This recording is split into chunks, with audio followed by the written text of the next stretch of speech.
निश्चित ही आज के दौर में किसी पुरुष में राम ढूंढना मुश्किल है, लेकिन इतना भी मुश्किल नहीं। एक पत्नीव्रत धर्म का जो पालन करे और 7 वचनों को जो गंभीरता से ले, उसी से विवाह करना चाहिए। महिलाओं को विवाह तो ऐसे ही व्यक्ति से करना चाहिए जो कि थोड़े बहुत संस्कारों का पालन करता हो और निर्व्यसनी हो। यदि महिला आदर्श पुरुष की बजाय मॉडर्न पुरुष का चयन कर रही है तो यह रिस्क तो है ही, साथ ही वह समाज में नए प्रचलन को जन्म दे देगी।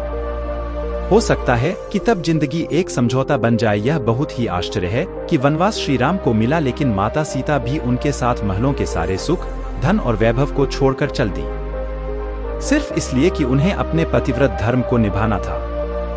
इसलिए भी कि उन्होंने 7 वचन साथ में पढ़े थे।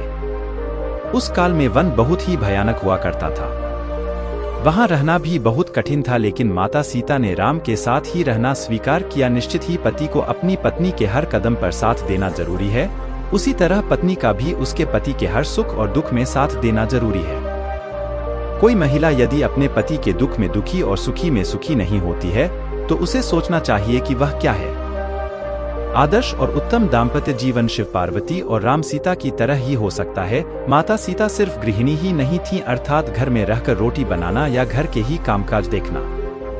वे प्रभु श्री राम के हर कार्य में हाथ बंटाती थी। इस तरह वे एक कामकाजी महिला भी थी।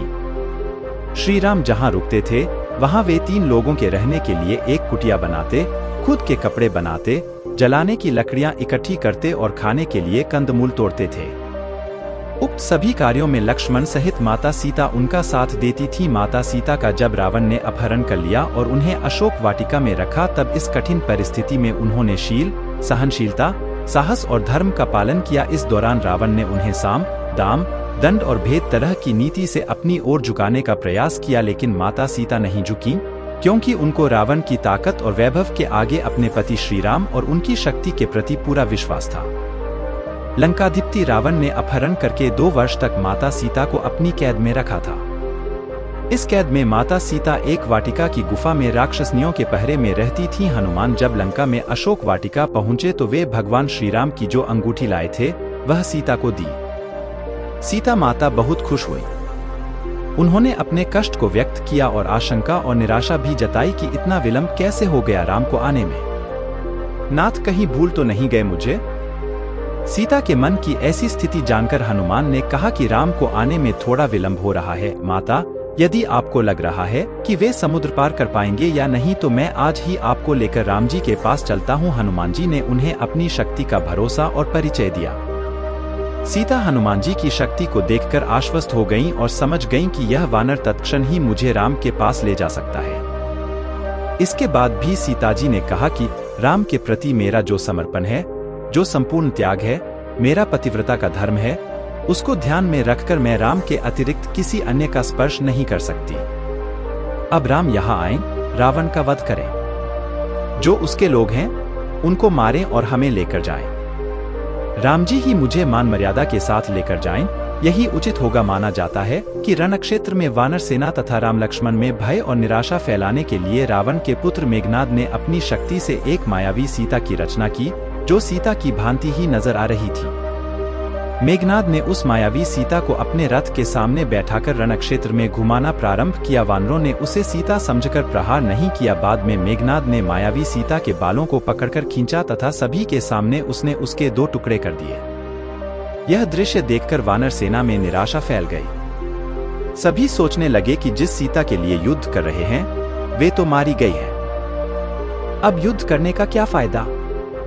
राम ने सीता की मृत्यु का समाचार सुना तो वे भी अचेत हो गए। चारों ओर फैला खून देखकर सब लोग शोकाकुल हो उठे।